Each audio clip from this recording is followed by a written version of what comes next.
Hello, thank you for joining us so much. I am thrilled about today's guest, today's interview. Um, as you know, I spoke last week. I showed the video of my interview with John Shipton, Julian Assange's father, or was it 2 weeks ago? And now I will be speaking with Julian Assange's wife, Stella Assange. She's also a very accomplished lawyer as well and has been working with WikiLeaks for a long time. And yeah, I think we're just going to, I don't think that needs much more introduction than that. So please welcome Stella Assange. Hello. Hi, Lee. Hi. Thank you so much for taking the time. And I hope your new year has been as happy as it can be under the circumstances. I really hope this is the year where we see Julian free. I guess I'll start with probably a question that's on a lot of people's mind, which is simply, how is his health? Well, it's in steady decline.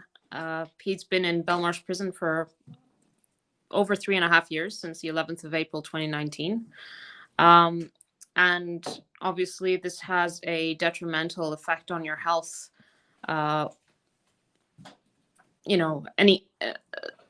Any time, any day you spend in isolation affects your mental health, as you can imagine.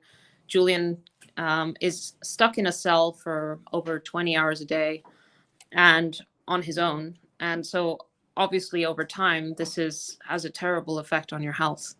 Even before he went into Belmarsh, his liberty was restricted. He was living inside the Ecuadorian embassy, which didn't have any open space, no direct sunlight, no fresh air. So he was already in a state of physical deterioration and mental deterioration before he went into Belmarsh prison. I saw him this morning, and the Christmas period is also one of isolation, because some days are holidays for the prison, so for the staff. So that means the prison is understaffed and there are no visits on the Christmas days and so on. So it ends up being a period of isolation rather than celebration or anything like that. Mm-hmm. So yeah, I mean, he's had a tough. The past weeks have been tough because of things slowing down in the prison and him not having the regular visits and it being short of staff, which means the prison doesn't really function very well and so on. Yeah, I'm sorry to hear that. I can't imagine, and it highlights something that a lot of people have said, which is solitary confinement, and confinement like this is a form of torture, which supposedly many countries have claimed that they no longer practice. But of course, this is torture. I wanted to ask you about.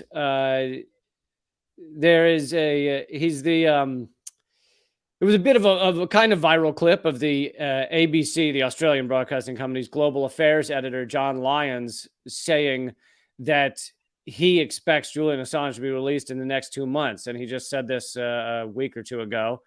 And this is someone who has connections in the Australian government. And so I'm wondering if you can comment on that and whether you've heard anything like that. Well, I've followed what's circulating on the internet. He's a very distinguished journalist, and I can't independently corroborate or anything like that. I'm not privy to any further information. Just what I've just observed what he's said online, and mm-hmm. What I have noticed is that there's kind of an expectation building from different directions among the media, an expectation that something is going to happen, and that probably comes from the Australian end of things, because for years and years, the Australian government just was a facilitator for the US persecution of Julian. And the new Australian Prime Minister, Anthony Albanese, when he was running for Prime Minister, said that he was opposed to Julian's continued incarceration. And then once he was elected, he reiterated his position. And initially he said that he wasn't going to conduct diplomacy with a loudhailer. And then in late November, he actually made some pretty strong statements in the Australian Parliament. So that was a change. That was a shift, going from kind of quiet diplomacy to stating his position publicly. So it's always been certainly Julian's father's and Australian part of the family's position that Australia holds the key to Julian's freedom. Because if you have a state backing you, a government backing you, then you're in an entirely different position to having no backing at all. And you're just an individual, and, you know, an individual and the individual's family members and so on, supporting your case. And I mean, I don't mean to say that the public support is insignificant. It's the opposite. The only reason why the Australian Prime Minister or politicians, there are quite a few, there's a big contingent now in Australia of politicians who are opposed to this, to Julian's imprisonment and prosecution. That comes from public support, from public mobilization, from people writing to candidates, writing to sitting, serving politicians, saying, what are you doing about the situation? And acting on it, either electing or deselecting people who are not backing Julian. And so the shift in terms of the powerful forces at play, I think, can mostly be explained by this change of approach by the Australian government. It's a very good sign. That's not to say that that anything is for certain. The only time when it's going to be, you know, when the only result is Julian's freedom, and he's not yet free. So I caution against people sitting back and thinking, well, you know, it's in someone else's hands now, the big players and so on. It's the opposite. Now is the time to kind of double down and make demands for Julian's freedom as loud as possible until Julian steps out of Belmarsh prison a free man, and that has to happen soon. Yeah, and you speaking of the all the support has influenced the politics around it, and I saw the movie Ithaca about you and John Shipton. I highly recommend everyone check it out, and about your ongoing fight. It's excellent.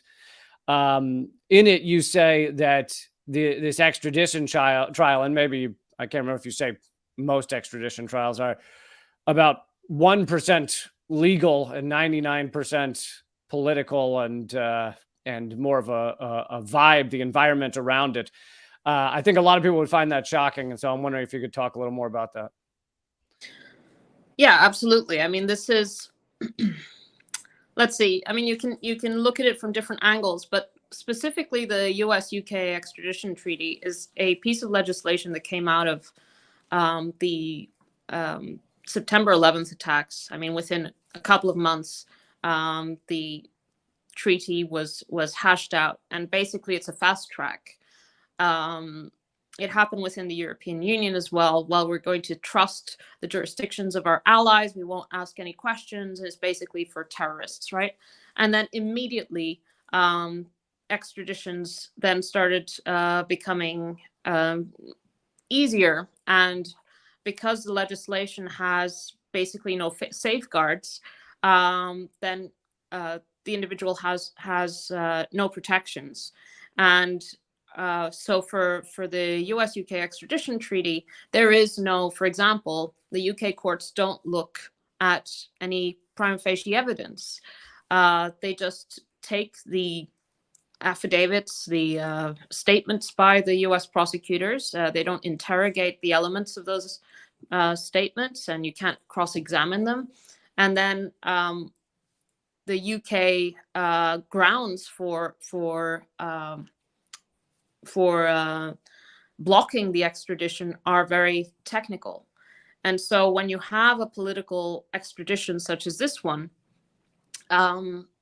Julian is forced into very technical arguments. Basically, the treaty allows extraditions. It doesn't allow extraditions for political offenses, for example. And Julian is being accused of a political offense under the Espionage Act, even formally under the formal blocks for the extradition. Julian should be freed. So it's really a question of the relationship between the two states.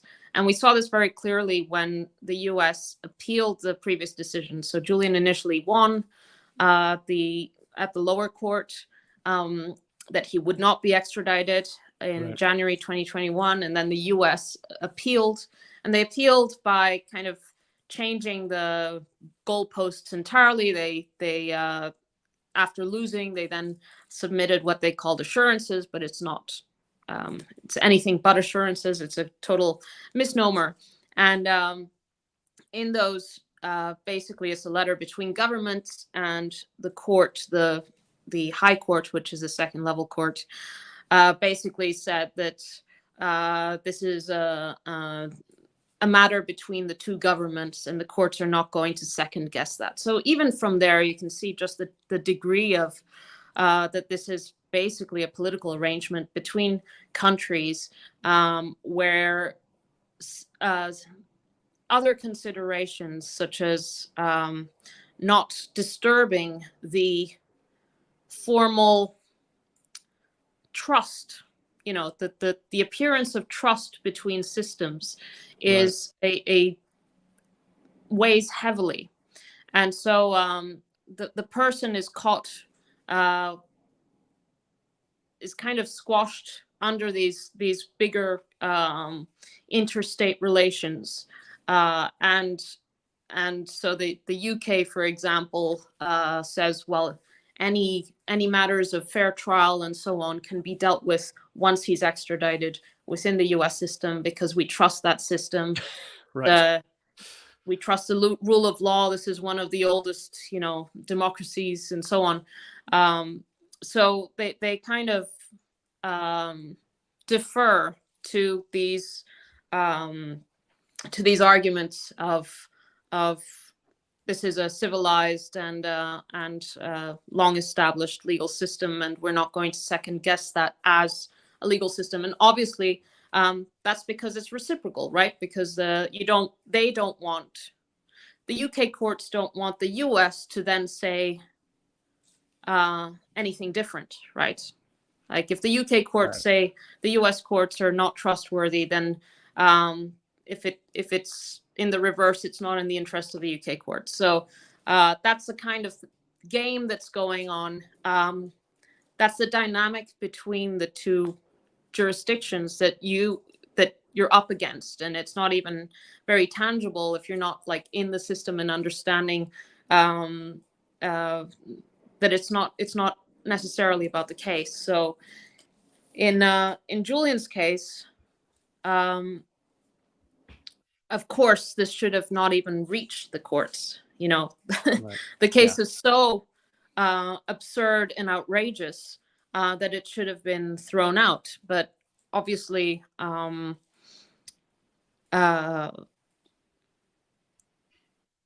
well, the relations between the two countries are very strong, and there's a lot of well, anyway, I'll leave it there. Yeah. Has much been made the in the courts of the fact that that Julian is not a U.S. citizen, nor has WikiLeaks ever operated from the United States? So going forward with this, so basically acknowledges that the U.S. can just grab anyone around the world and say, you've violated our laws, even if you've never been here. Well, the way around it for the British courts is that the British courts say, well, our laws, our Official Secrets Act operates in the same manner. The problem, I think that okay, so one of the big problems is that this is a complex case, right? You have multiple jurisdictions, and then you have the UK kind of saying, oh, well, fair trial issues can be dealt with in the US. The US, maybe the US public, sorry, US journalists may be assuming that the courts here are actually looking at prima facie evidence or considering, the merits of the case, which isn't the case. And I think this has led to quite a serious degree of complacency in the United States. I saw, when Julian was first, when the initial superseding indictment came out. So Julian was initially arrested on a single charge, and then 17 more charges were laid with the superseding indictment in May 2019. When these Espionage Act charges were made public, I saw this kind of commentary that, oh, well, you see, they're not really serious about this. They're expecting the UK courts to throw this out because, of course, no one's going to go through with an extradition on Espionage Act charges, right? It's a political offense. It's about publication, etc. And then, but it wasn't thrown out, and the UK courts approved it, and that's because the UK is not as protective of free speech and press freedoms as the United States. And I think there's an assumption from the US end that that the same standards apply. And the problem is that the same standards don't apply in the United Kingdom. The Official Secrets Act is draconian, and there is not a presumption of First Amendment freedoms in this country. So the First Amendment is the presumption of, I'm talking about a cultural kind of presumption. Freedom of speech is not as hallowed a value in the United Kingdom as it is in the United States. And so if there has been a kind of complacency and trust that the UK system is going to stop this before it ends up in US courts, then that is a mistaken assumption, because basically the US culturally, constitutionally, has up until this prosecution held the gold standard for press freedom. There is no other country that has such a strong press freedom protection. This case, Julian's case in the United States, is a major shift. It's a dramatic, radical shift to undermining that First Amendment protection, to undermining press freedom, not only in the US, but globally. But that this kind of reliance that there's a culture favoring press freedom, that's not the case in the United Kingdom and in Europe. And so if there's a reliance that the UK is going to kind of protect press freedoms, especially in relation to a foreign jurisdiction, then it's just mistaken. So you have technical grounds, only technical grounds to withstand this extradition. And then secondly, a culture which is not as protective of press freedoms as in the United States. So the result is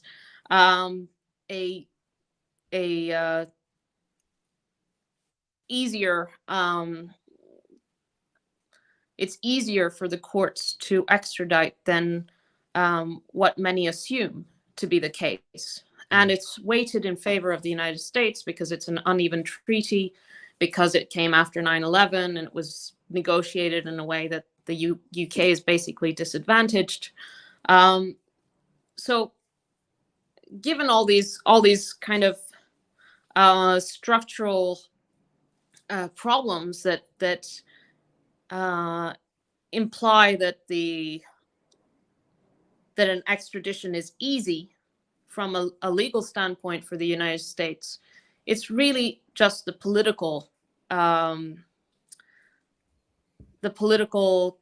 context that determines the outcome. Because on legal grounds, Julian should have won this. He can win this. He ought to win it. So you're just left with what is the political context, and is it in the interest of the UK? Is it in the interest of the Biden administration to pursue this? And I genuinely believe that it is not in the interest either of the UK or the Biden administration for this to be pursued. From the UK's perspective, the UK judicial system is under scrutiny. I mean, there's this justice should not only be done, but also be seen to be done. And in this case, you have Julian as the editor-in-chief, founder of WikiLeaks, having published the most significant journalistic publications in history, revealing the gravest of possible crimes, international crimes, specific cases of torture and rendition and war crimes and so on. And for those very publications, he now faces 175 years. That alone is a clear. It is the opposite of press freedom, right? This is what an authoritarian system does. It punishes reporters for publishing the truth about state-sanctioned crimes and grave crimes and tortures and so on. And then you have the outrageous nature of the case itself. That Julian is an Australian citizen. They're applying their Espionage Act beyond the U.S. territory into foreign jurisdictions. That they're saying that he's Australian and therefore he doesn't enjoy constitutional protections in the United States, and so on. And then you have things like revelations that the CIA has plotted to kidnap him and to assassinate him. Right. You can't possibly uphold a reputation for being a fair system if the person who is being extradited is the victim of a clear political persecution, of a conspiracy to be assassinated, of a conspiracy to rendition. He is the victim. And and if the UK system goes along with it, it is complicit. It is a tool furthering this political persecution. From the U.S. perspective, well, similarly, this is an attack on the First Amendment, an attack on the press, on the freedom of the press, domestically, internationally. The U.S. has opened itself up to being called out for jailing journalists. I mean, Yeah, yeah. Do you feel like you've seen a bit, speaking of the press, a bit of a shift in at least some of the mainstream press just recently? They're a mere 10 years too late, but just recently, the New York Times and several other mainstream outlets came forward and said that Julian should be released. And I think it was the first time they'd really done that publicly. Does this feel like a larger shift, or do you have any reason to or any knowledge on why they chose to do this now? I think it's because they've kind of. I think it's because they've been forced to actually engage with the indictment. And, this is, I see this as it's a very good sign. And it's definitely a sign of a changing mood. It should have been done, as you say, at least 3 years ago when the indictment was clear, and because what they're saying in that editorial is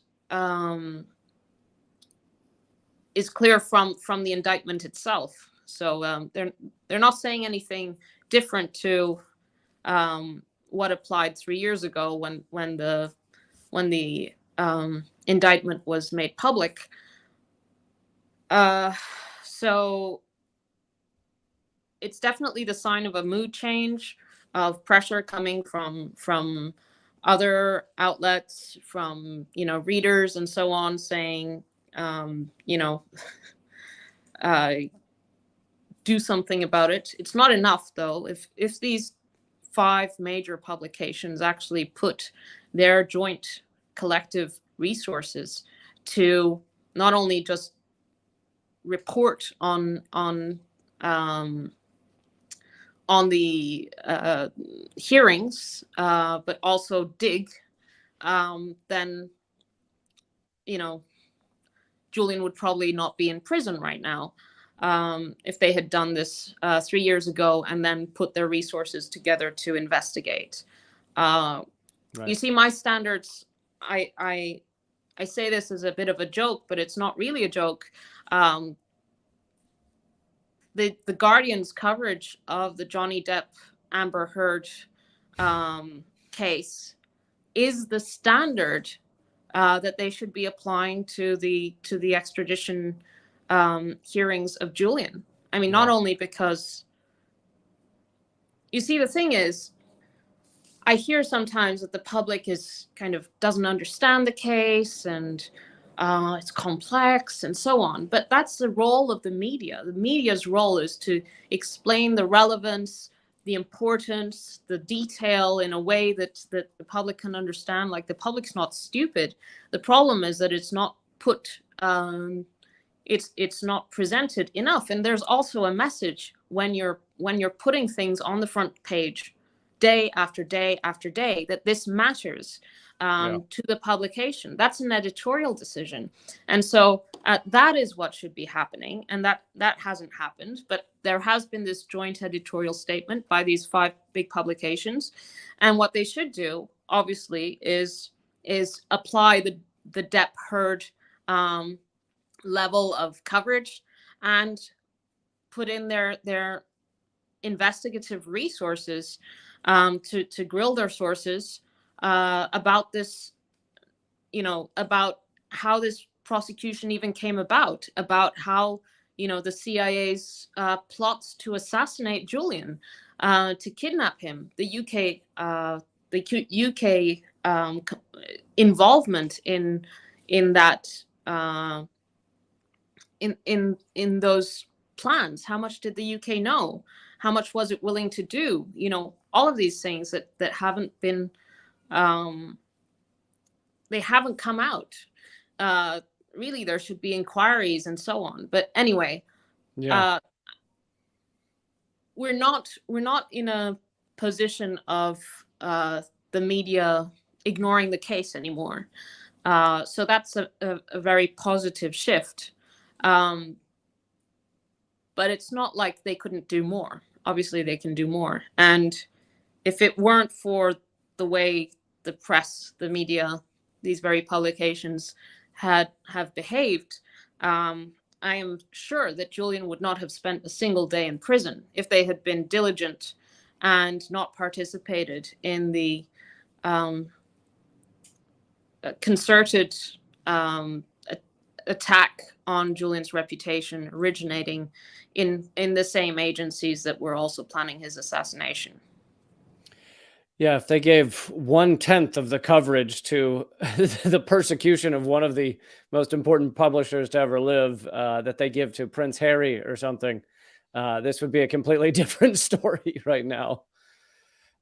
Truly, I don't even know what to call it. In many ways, it's spineless. It's impressively spineless to see your mainstream media, who should be defending their own jobs. I mean, this puts all of their jobs at risk by not defending Julian. Is amazing to see. I was wondering if, I know it must be tough through this whole thing for you and Julian to ever be shocked, but were you shocked when the revelations came out about the CIA planning a kidnapping, planning a possible assassination? I mean, of a journalist. It's mind blowing, even knowing what they're capable of. But. Well, I'm very grateful to those journalists for actually investigating, because it came out of Pompeo's extraordinary press conference, his maiden speech, right? In I think it was April 2017, where he dedicated pretty much the whole entire speech to bringing down WikiLeaks. And it came after, two things. One, after WikiLeaks started publishing Vault 7 about the CIA, the biggest leak in CIA history. Yep. And after Julian had published an op-ed in the Washington Post. And in that op-ed, Julian explained why WikiLeaks was a publisher in the greatest tradition of the U.S. First Amendment and the intentions of the founding fathers. And Pompeo was so angered by this op-ed that he referred to it in his maiden speech. And then Julian wrote kind of a reply to Pompeo. So it's very interesting to see this this back and forth, which was at the time that Pompeo then sat down and started ordering what he called sketches and plans for Julian's assassination. And this is at the time that Julian was inside the embassy. And then as it was reported in this Yahoo News investigation, the plans to assassinate him were discussed in the White House at the highest levels, and the plans to kidnap him from the embassy were very elaborate. And it is, it's my belief that they were well advanced, and for various reasons, like thinking back on what was happening at the time, there were they were clearly trying to get him to leave the embassy, force him out before the arrest. I'm saying they were the Ecuadorian government was trying to make it so intolerable inside the embassy that he would voluntarily leave. Then during the we know since then, because of a criminal investigation in Spain concerning the security company that was working inside the embassy, that there were discussions among the security company staff about poisoning Julian, about leaving the door open, like the front door open, so that Julian could be abducted in a way that was deniable. So, they just happened to not be manning the door, and then someone came in and took him out. And these discussions were being had.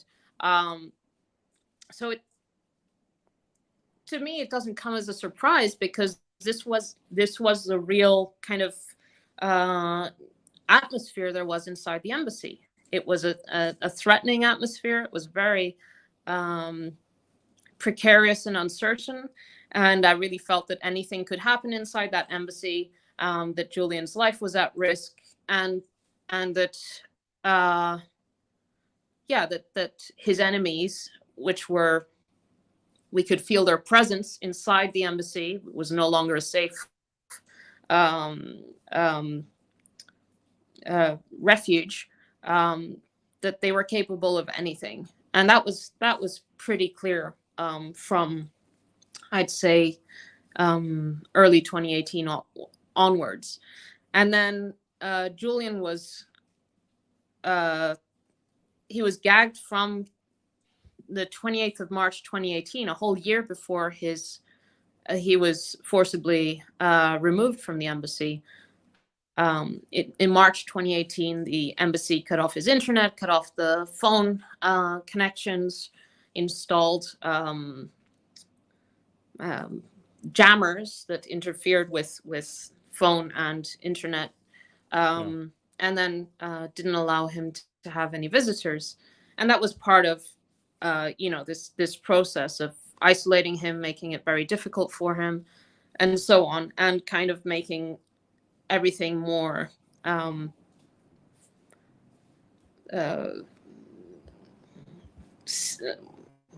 basically they took control of the space and of his interactions from that moment on. So it seemed clear that there was a concerted plan being implemented to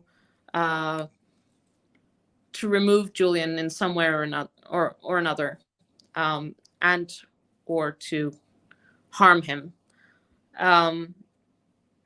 And what's really extraordinary is that we know so much about it, because you're talking about the CIA here, and they usually operate in secrecy, and we never really know what they were up to, and so on.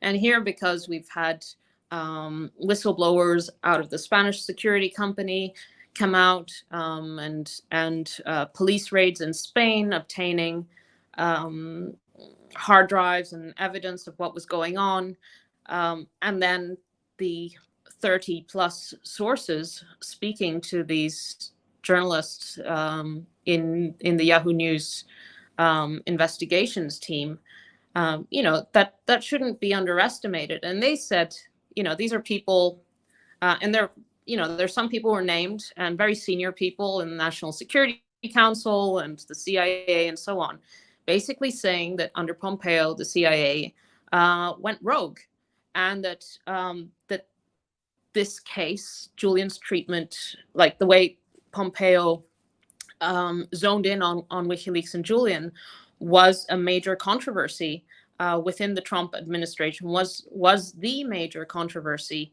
of intelligence agency overreach, even within those intelligence agencies. That there was kind of the decision to treat a publisher as if it were a terrorist group was too much, even for those who work inside those agencies and do pretty unorthodox things on a regular basis. So this was really the CIA kind of secretly classifying WikiLeaks in such a way that they could avoid congressional oversight, and so didn't have to seek permissions to do the things that they were up to against Julian and WikiLeaks. And of course, a big component of this concerted attack on Julian, plans to kidnap and assassinate, and the actual spying on his legal meetings and obtaining his legal papers and instructing the security officers to obtain his DNA and our baby's DNA, and all of these things were part of a comprehensive attack plan. And a big component of that attack plan was to attack Julian's reputation and WikiLeaks' reputation, and plant stories with the media, and that's how you end up with things like the Guardian publishing a front page complete fabrication online, and then also on the front page of their printed paper. Like you had a catastrophic collapse of journalistic standards when it came to Julian and WikiLeaks, and the kind of stories that you would see come out were just like extraordinary. And there were lots of retractions, but the retractions almost didn't matter because one day there was a retraction, the same day there was another attack with an outrageous lie being published, and then you had to and that was constant, leading up to his arrest. And that was a concerted attack on Julian, trying to lower his political capital, trying to associate him with whoever, and harm him in every capacity so that it would be possible to arrest him. Yeah, the retractions never really matter because these outlets know that the percent of people that read the retractions is minuscule compared to the number of people that read the initial article. So the damage is already done. You through all this, and you've just described, some of the horror show it's been. You've been incredibly strong, and I wanted to ask you, what gives you strength to both keep this up, but keep up the fight? I know you do endless number of interviews every day, and it's got to be phenomenally exhausting, not to mention raising kids, all of it. So I'm sure people would like to know where you get your strength. Well, I'm incensed at what's going on and what's being done to Julian every single day. Every day that Julian is in prison is a failure of our. It's just a monumental failure of everything, right? It's just it can't go on, and I don't need any motivation because Julian is my husband, and I love him, and that's I don't need any additional motivation than that. I just want him home, but I do grow increasingly angry, rather than despondent or anything like that. No, I'm just angry that it hasn't been, that he's having to suffer this long. I mean, I feel, and this is not to say people should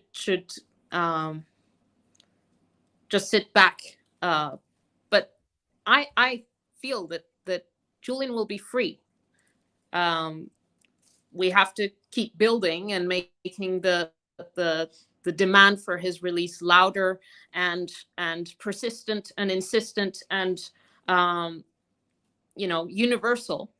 But to my mind, it's impossible for this to go on. He has to be free.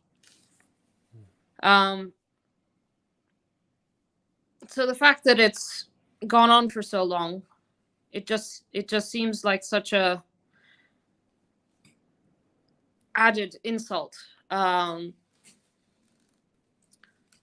So that's where I'm not being very clear, but no, I think people I never grow despondent or I just feel more and more like, what more can I do? What more can be done? Who should I speak to? And I think, maybe the day he's free, maybe we will go and have a little holiday for a few weeks and just do nothing. But at the moment, I'm just trying to find more and more things to do until he's free. Last question is, I know you and Julian have millions of supporters around the world. How can they best continue to help? Is there anything specific that you think they should be directing their efforts toward? Well, there are many things that can be done. And it obviously depends on where they are. But okay, so there's speak to your friends, speak to your family, speak to your colleagues, inform everyone you know about this case. There are two books that are very good, which I highly recommend. One is Neil Smeltzer, The Trials of Julian Assange, and the second one is Stefania Maurizi, The Secret Power. These are two books that have come out in English recently, and that basically are deconstruct the persecution against Julian in detail, and they're both highly authoritative people. One is Neil Smeltzer, UN Special Rapporteur on Torture. Stefania Maurizi is a very renowned Italian investigative journalist, and this specific book has won, I think, 3 very highly regarded awards for investigative journalism. Join the newsletter on don'textraditeassange.com. That will keep you up to date with what's happening, and with interviews with me and actions and so on. And just stay informed, and please write to your representatives, especially if you're in Australia, in the UK or the United States, especially if you're in the United States. It's not difficult for politicians to take the right position on this. You have the New York Times, the Guardian, El País, Der Spiegel, Le Monde taking a position saying this is an attack on press freedom. It's bad for press freedom, and it harms their ability to do their job. This is like, you couldn't get more mainstream acceptance than that. And then obviously the United Nations and Amnesty International and so on, and all the Committee to Protect Journalists and so on, all the subject experts are on the same page here, that this is an attack on press freedom, and that it is a major detriment to our ability to live in a free and open society. So you have to interrogate politicians who are too afraid to come out and say that Julian should be freed and this case should be dropped. Who are they siding with if they're not siding with, the Committee to Protect Journalists and Reporters Without Borders and Amnesty and the New York Times, for God's sake? And you can donate. My Twitter account has a the pinned tweet has uh, the various links to different countries, and you can access that on the don'textraditeassange.com website as well. And in the United States, it's Assange Defense, but you can access all of this if you go to don'textraditeassange.com or my Twitter, which is Stella_Assange. Stella underscore Assange. Thank you so much, Stella, for your time. And, we give you all our support, and please let Julian know we're all rooting and fighting for him as well. And thank you again for your time. Thank you. All right. There it is, folks. Stella Assange continuing the fight to free one of the most important publishers, journalists that this world has seen, and he's imprisoned for doing that and for revealing those truths for us, for trying to give us the information that we need to have a functioning democracy, a functioning system. He did that for us, and now he's being tortured for it, continues to be tortured for it. So thank you guys for all of your fight as well. And I will continue these interviews, assuming you guys keep enjoying them. They're at youtube.com/behindtheheadlines. Just last week, I also spoke to John Shipton, Julian Assange's father. You can catch that one. Chris Hedges, Scott Ritter. So many important voices over there. Vijay Prashad. So please watch those interviews at youtube.com/behindtheheadlines. And you can sign up at patreon.com/behindtheheadlines. And I will see you soon. I'm trying to remember. I have another interview this week, but I've already forgotten who it is. But anyway, I will see you again this week. Oh, and the new episode of Most Censored News, also at youtube.com/behindtheheadlines. That comes out either later today or tomorrow, and it's on the secret lives of weapons contractors. So don't miss that. All right, thanks again. Keep fighting.